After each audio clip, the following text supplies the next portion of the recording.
Assalamualaikum warahmatullahi wabarakatuh. Belajar itu menyenangkan. Masya Allah, sekarang sudah materi ke-14 ya. Waduh, aku ketinggalan. Nah, bagi teman-teman yang baru menyimak di materi ke-14 ini, jangan khawatir. Teman-teman bisa cek di playlist yang judulnya Ramadan Series.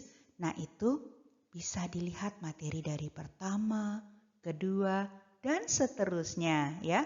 Bisa disimak perlahan karena materinya nggak panjang-panjang, sekitar 5-10 menit lah ya. Bisa di-save, bisa di-favorit, bisa di-share juga. Nah, sekarang di materi 14 ini kita bahas apa ya? Kita akan membahas isim secara umum dan khusus. Kira-kira kayak apa ya? Nah, kalau dari kemarin-kemarin kita belajar bahwa isim itu terbagi dari jenis, yaitu ada yang laki-laki, ada yang perempuan. Kemudian isim itu terbagi secara jumlah, ada yang jumlahnya tunggal, jumlahnya ganda, berdua, dan ada yang jumlahnya jamak. Ingat jumlah jamak itu berapa minimal? Betul, minimal 3 ya. Jadi kalau 3 jamak, 4 jamak, 5 jamak, 100 jamak, 1000 jamak gitu ya. Kalau 2 ganda ya, kalau 2 bukan ganda. Nah, sekarang kita akan belajar isim dilihat dari umum dan khususnya. Yang pertama itu kita lihat ada namanya nakiroh. Nakiroh itu adalah umum, jadi tidak tertentu. Ya, misalnya kalau dalam bahasa Inggris buku itu apa? Book gitu ya. Book. Ya udah, berarti bukunya umum gitu. Nah, kalau yang khusus kalau dalam bahasa Arab namanya ma'rifah. Nah, kalau dalam bahasa Inggris tadi buku itu kan book gitu ya. Nah, kalau dalam bahasa Inggris kalau makrifahnya itu buku tadi ditambah the. Jadi the book. Ya, antara book bukunya umum sama the book buku yang sudah tertentu, buku yang dimaksud itu akan berbeda. Nah, di dalam bahasa Arab juga seperti itu. Pada dasarnya isim itu nakiroh. Nakiroh tadi umum, ya. Nakiroh tadi umum. Kecuali ada 6 isim yang ma'rifah. Apa aja? Yang pertama ada domir. Ingat domir itu apa? Betul. Domir itu adalah kata ganti. Ya, kata ganti kalau dalam bahasa Inggris pronouns ya. Nah, kalau dalam bahasa Inggris kata ganti itu ada I, you, she, he. Kalau dalam bahasa Indonesia ada saya, kamu, dia, kalian, mereka. Nah, kalau dalam bahasa Arab kemarin kita sudah belajar ya tentang domir kata ganti ada yang munfasil ya dan ada yang mutasil. Yang munfasil ada huwa, huma, hum gitu ya. Kalau yang mutasil ada hu, huma, hum. Nah, seluruh domir itu ma'rifah. Jadi kalau teman-teman lagi membaca Al-Quran atau melihat hadis ya, baca hadis, terus ada domir, udah itu berarti ma'rifah. Itu yang pertama ya. Yang kedua ada itu isim isyarah. Itu ini kita juga sudah belajar ya ada hadza, hadhihi, dzalika, tilka, haula'i, ulaika. Nah, itu semuanya makrifah ya. Kemudian yang ketiga ada namanya isim alam. Kita belum belajar ya. Ya, isim alam itu adalah nama. Nama siapa? Nama orang, ya. Namanya siapa? Muhammad. Namanya siapa? Fatimah. Namanya siapa? Din, ya. Pokoknya nama itu ma'rifah. Hanya nama orang? Enggak juga. Nama kota, Jakarta. Nama negara, Indonesia. Ya, itu juga ma'rifah. Nama kaum, nama suku, itu juga ma'rifah. Ya, jadi isim alam itu adalah nama. Jadi tadi kita sudah belajar 3 ya. Pada dasarnya isim itu umum. Umum itu tadi apa? Nakirah. Ya, hanya ada 6 yang ma'rifah. Yang pertama domir, yang kedua isim isyarah kata tunjuk, yang ketiga isim alam, nama. Yang keempat adalah isim mausul. Kemarin kita sudah belajar ada isim mausul itu apa? Alladzi, alladzina, ya. Allati, allati. Seperti itu ya. Nah, semua isim mausul itu ma'rifah. Ternyata isim mausul itu ada yang nakirah. Oh, kemarin kita belum belajar ya. Nah, ini tambahan ya. Ada isim mausul yang nakirah, yaitu ma, yang artinya apa. Dan man, artinya siapa. Ma hadza, apa ini. Man hadza, siapa ini, gitu ya. Itu kalau kata tanya, tapi kalau kata tanya masuknya bukan isim mausul ya. Tapi ma artinya apa, man artinya siapa. Nah, ini nakirah. Tadi kita ingat kalau ma'rifah sudah tertentu. Kalau nakirah umum. Jadi kalau ma sama man masuknya nakirah yang umum. Jadi kalau alladzi, alladzina, allati, allati itu masuknya ma'rifah atau khusus. Nah, kemudian yang kelima adalah isim yang dilekati al. Ingat ketika kita belajar ciri isim, ya, ciri isim itu ada yang diakhiri tanwin, ada yang dilekati al. Ketika isim dilekati al tidak boleh tanwin. Bisa nggak kita bilang bahwa kalau isimnya bertanwin itu nakirah? Bisa. Bisa. Isim yang bertanwin itu nakirah. Bisa. Kenapa bisa? Kenapa bukan pasti? Karena walaupun ciri isim itu bertanwin, ternyata ada isim yang tidak menerima tanwin. Kita pernah belajar di jamak taksir sedikit bahwa ternyata ada isim yang tidak menerima tanwin. Ya. Nah, ketika isim baik yang menerima tanwin ataupun tidak menerima tanwin dilekati dengan al, maka dia ma'rifah. Kalau dia tidak dilekati dengan al, mau isim itu bertanwin, seperti masjidun, dia nakirah. Isim yang tidak bertanwin, contohnya masjid-masjid, ya, masjidnya jamak, masajidu, masajidu. Nah, itu kan tidak bertanwin. Nah, karena tidak dilekati al, berarti dia nakirah. Ketika dilekati al masajidu, dia ma'rifah. Jadi udah tahu ya, tadi isim ma'rifah apa aja? Domir, isim isyarah, isim alam, isim mausul kecuali ma sama man, isim yang dilekati al. Udah 5 ya? Oke. Nah, yang keenam itu adalah idhofah. Idhofah itu adalah terdiri dari 2 isim. Tapi dia berupa frase, ya. Isim pertama itu disebutnya mudhof, isim yang kedua disebutnya mudhof ilaih. Nah, seperti apa idhofah itu? Nah, idhofah itu kan tadi terdiri dari 2 isim ya, frase ya. Isim yang pertama itu disebutnya mudhof tadi ya. Nah, isim yang kedua mudhof ilaih itu adalah salah satu dari kelima isim yang tadi sudah kita sebutkan. Ya, jadi idhofah itu yang ma'rifah ketika isim yang keduanya, mudhof ilaihnya adalah salah satu dari kelima isim di atas. Oh, berarti idhofah ada yang nakiroh dong? Ada, ya. Jadi tidak semua idhofah itu ma'rifah. Kita lihat contohnya.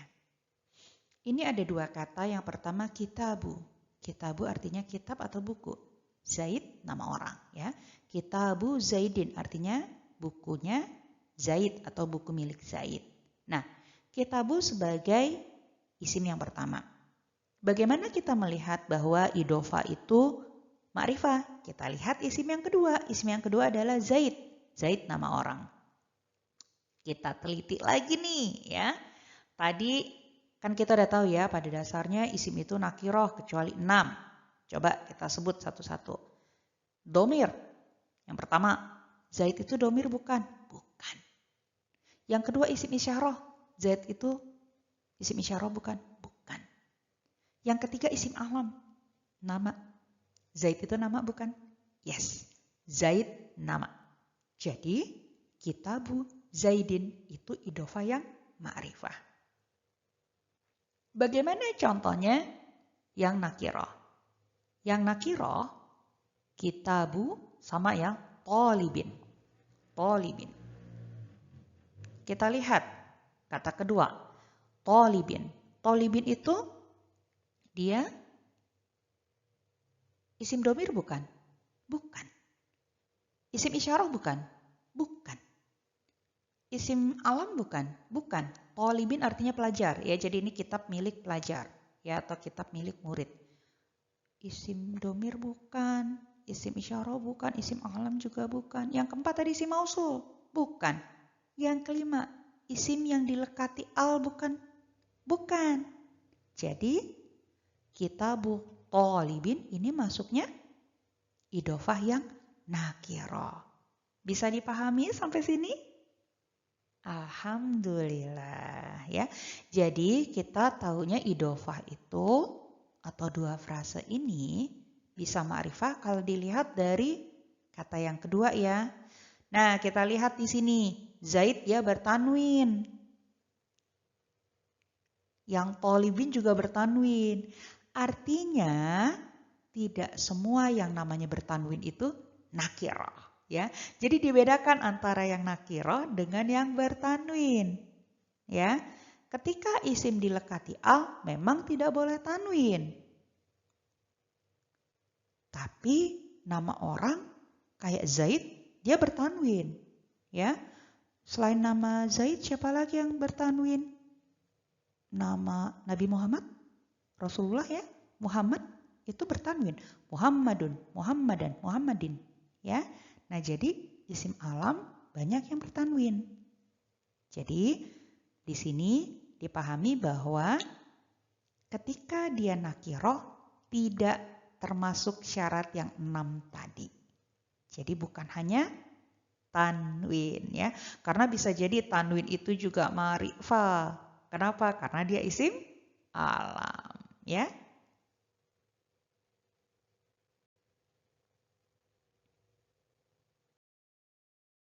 Nah, tadi kan kita sudah belajar ya, mana isim yang ma'rifah, mana isim yang nakiroh. Sekarang kita buka Al-Qur'annya, ya. Kita lihat di surat ke-94. Surat Al-Insyirah, ya, ayat ke-5. Nah, coba ada teman-teman yang tahu mana yang isim ma'rifah? Ya, betul, ya. Di kata al-usri. Betul. Itu isim ma'rifah. Kenapa? Karena dilekati al. Keren banget, ya.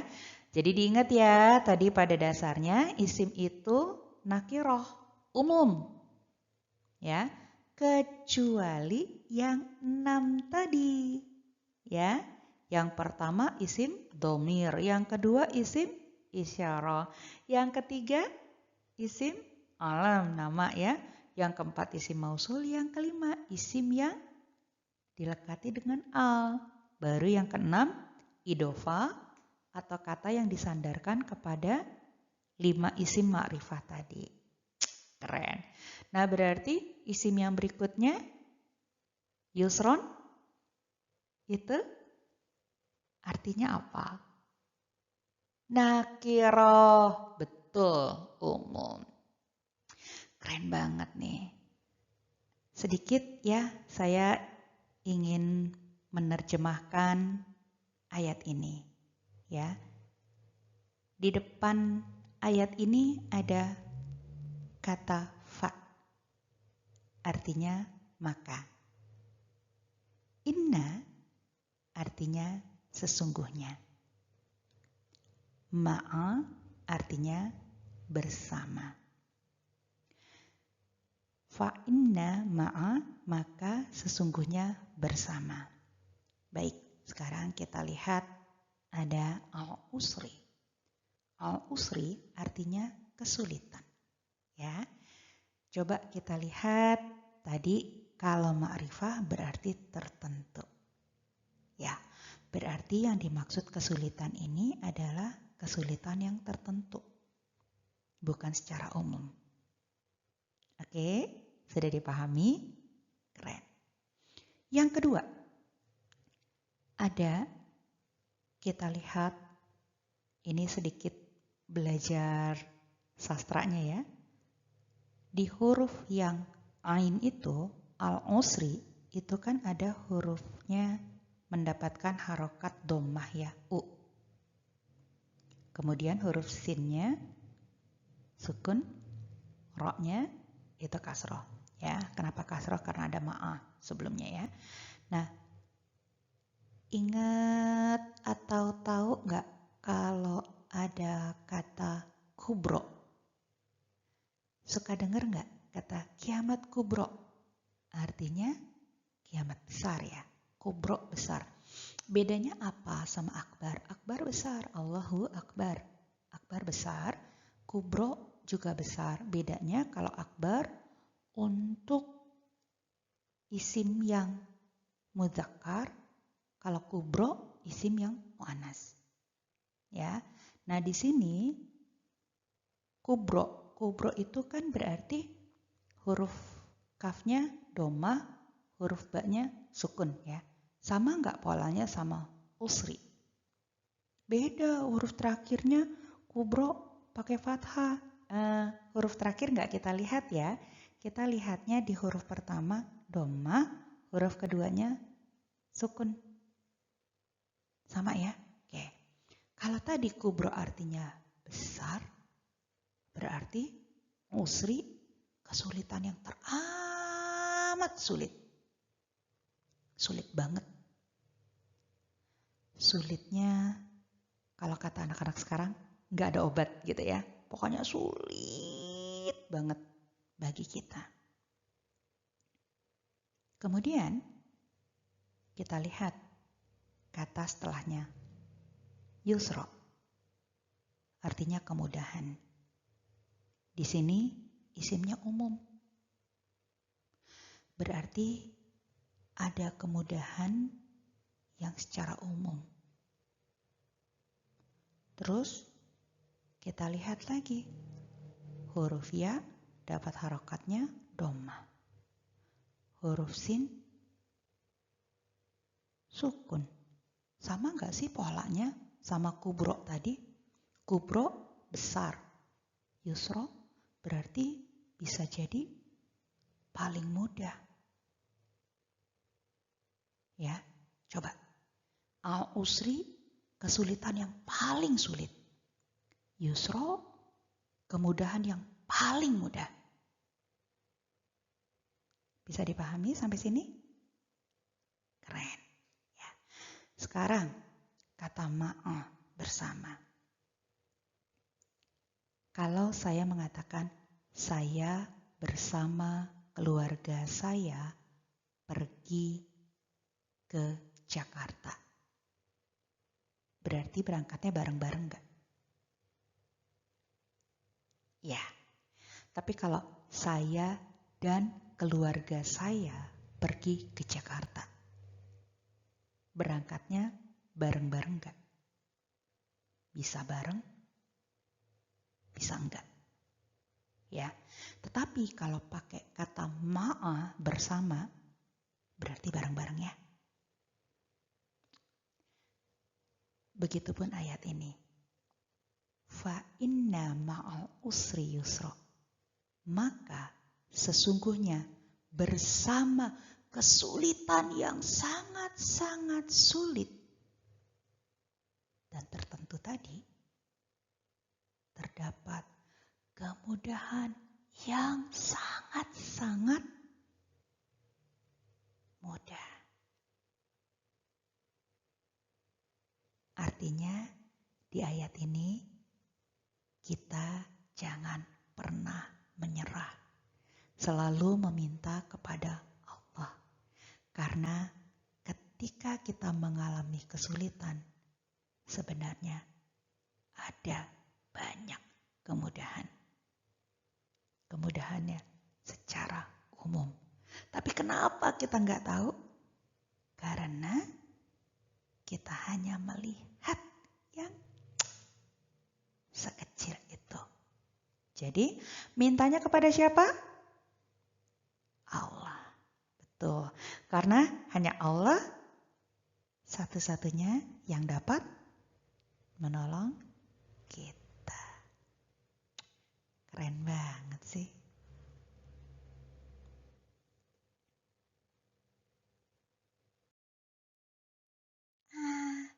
Alhamdulillah akhirnya materi tentang isim yang dibagi secara umum dan khusus sudah selesai. Insya Allah di materi ke-15 kita akan belajar fi'il. Apa itu fi'il? Kemarin-kemarin kita belajarnya sampai hari ini cuma tentang isim. Bisa disimak lagi di materi pertama tentang pembagian kata.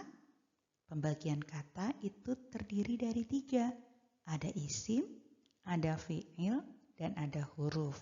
Nah, dari pertemuan pertama sampai pertemuan ke-14 ini kita membahas isim. Nanti pertemuan 15 kita akan membahas fi'il. Apa itu? Nantikan materi berikutnya. Belajar itu menyenangkan. Assalamualaikum warahmatullahi wabarakatuh.